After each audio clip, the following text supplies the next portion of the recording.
there, it's Natasha and thank you so much for joining me today. Well, I am trying out something new, at least something new to me. These aren't super new to the market, but I have not tried one before and I'm going to try it out for you to see if it's worth it or no. So this is a 3D embossing folder with coordinating dies. This one is from Lisa Horton Crafts and it is called Blooms and Berries. There are many different types of these that they have released. Well, there's a good handful that they've released, but this is the one that kind of spoke to me. I could see this used in so many different ways, so I thought that I would try this one out for you, but I want to do something a little bit different.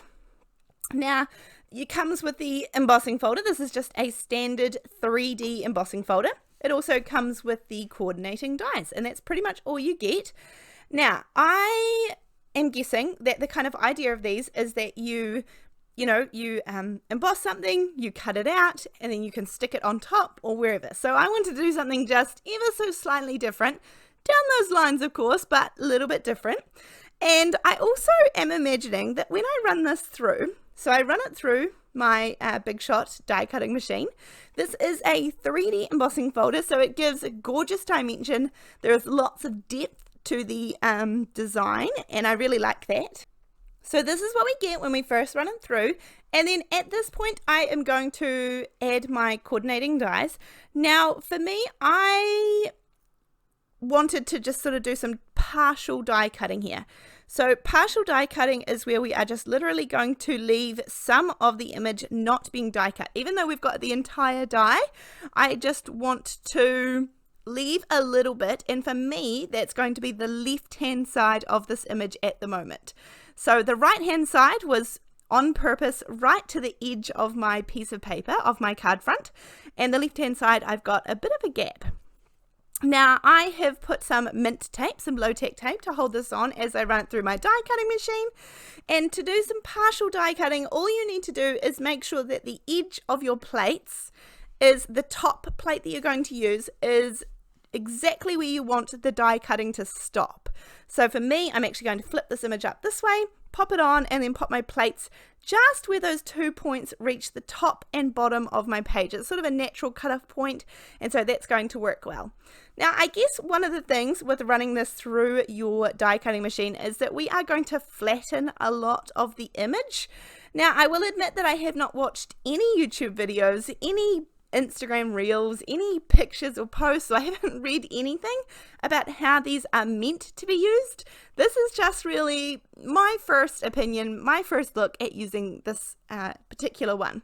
So maybe there's a different trick, but for me, I wanted to get all of that gorgeous dimension back, so I am going to run this through again. Now, I guess the other way you could do it is you could die cut first, and then perhaps use the embossing folder. You'll be able to line it up and run it through with the embossing folder. But for me, I like doing it this way because that way I can kind of fit the pattern of the embossing. It just sort of slides in and fits in to exactly where you embossed it the first time. And that way I know that everything is lined up and I'm not going to do it unevenly as I run it through again. So we have all of that gorgeous dimension back, and that's perfect. It looks absolutely gorgeous. Now, when I was doing this and I was just looking at it and I thought, do you know what, with a little bit of sparkle, a little bit of clear shimmer and some raised dots or some enamel dots or something, this would look gorgeous as a wedding card, a sort of white on white wedding card. So I was really tempted to go that way, but you know me, I'm trying to stay on track. So I know I have talked about this a whole lot, but these brushes are just making this job super easy. I've shown these a lot recently, but it's because it means that having to mask off pieces or even just use post-it notes or something like that, where I would have previously had to mask off different bits so I don't catch the flowers or I don't catch whatever shouldn't be that color. With these brushes, I'm able to just do exactly what I need. So I'm using these with my Distress Oxides. I pretty much just have one for each sort of color family. I have one for pinks and reds, one for yellows and oranges, one for browns, one for blacks, one for blues, one for greens, and one for purples. So it means that I don't have to have too many.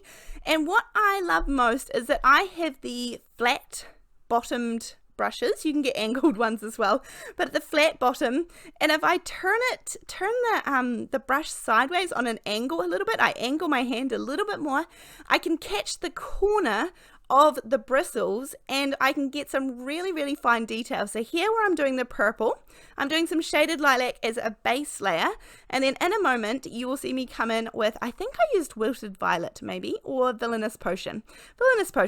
I'm going to come in and add in a little bit of shading, and you'll see I just end up angling my brush just right here so that I can catch the very sort of edges and just create some dimension in that gorgeous flower.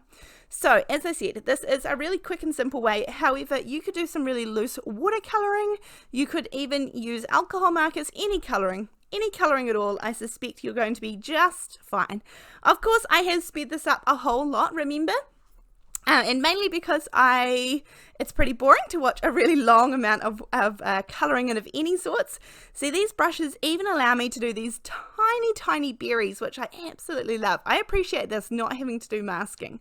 But I have sped this up a lot, so just bear that in mind too. Now, at the moment, honestly, I was a bit like, it's okay. Not sure, but it's okay. And so I'm going to take my scrap piece of paper. I'm taking some Tumbled Glass Distress Oxide ink, and that's because I hadn't used any blue in the bouquet, and so I thought that was going to contrast really nicely, be a really clean colour to have in the background. So I just made sure to put my scrap piece of paper in the middle there. And then I want to bring some of that blue onto this bit as well.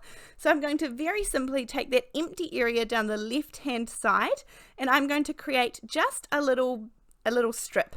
Now, of course, you could add on a piece of ribbon here. You could add on a piece of cardstock. You could add on a piece of double-sided tape and put some foil on it if you wanted to have a little strip of just something a little bit different. But I'm just going to keep these colors almost pastels or really kind of light and gentle for this one. So I've just put some blue down there, and this is a very plain, all of these techniques are really plain and simple, but I think this card comes together gorgeously. So you can be the judge. You can let me know what you think, I guess, of the card. I liked it. I really enjoyed this, and I must admit I really got into this. So we've got that gorgeous blue stripe at the moment, and as I said, I haven't used blue anywhere else, so that was bringing in a whole nother color, which usually is what I don't do, but for this one it worked. This is the Love Thanks Sentiments stamp set from Waffle, and this is just a gorgeous little simple stamp set. At this point I wasn't sure if I wanted the happy birthday or the hi there sentiment, so I just decided that I would stamp out both of them and get a feel for it later on. Let's be honest, anyone who does card making knows that if you have a sentiment, a stash of sentiments pre-stamped and good to go, they're probably not going to go to waste. So at this point I just thought I would do both, and we'll see how we go. We'll see which one kind of ends up getting the right kind of feeling for what I want. But at the moment I thought the happy birthday, I wasn't sure what kind of card I wanted this to be, and then literally I stopped for my lunch break and my sister called in asking for one. She laid her eyes on the partially finished card that I had there, and she was like, this is the one I want, so it needs to be happy birthday. So that's okay. That was an easy decision made.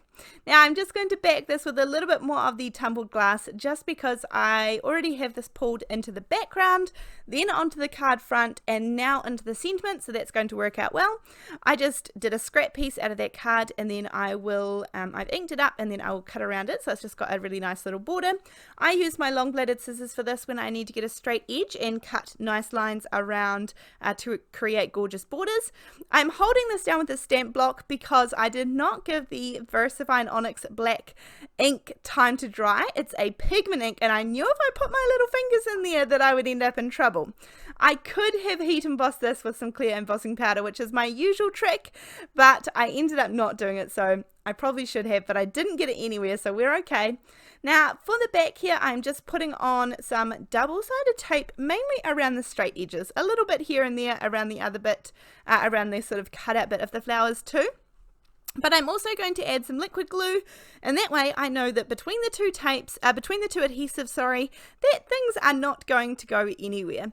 But at this point, I know that you're thinking, average, nice but average card. But I think when this all comes together and it goes on top of each other, this is the part when I was like, yes, I like this one. So I really like the look of these 3D embossing folders. I think they could be really handy. I'm going to play around with it a lot more. I'm really happy I chose to invest in one. I was curious. I've enjoyed today. I can see the benefits of them, so I enjoyed this. Anyhow, as per usual, I will have all of the products I've used in today's video linked below. I have them linked to quite a few stores, so if you're interested, pop down there and have a wee look. Then, as usual, I also have a link to the Buy Me a Coffee in case you would like to support my channel. I appreciate this so very much. It helps keep all of this running, as you would expect. But other than that, thank you so much for joining me today. Let me know what you think of this final card. I decided to not put any more drops or enamel dots or anything like that on. I'm keeping this one just like this. And I had a whole lot of fun making this. So I hope that you've enjoyed coming along on the ride with me. And let me know if this ended up where you expected it to. Thanks so much, and I'll see you in the next video. Bye.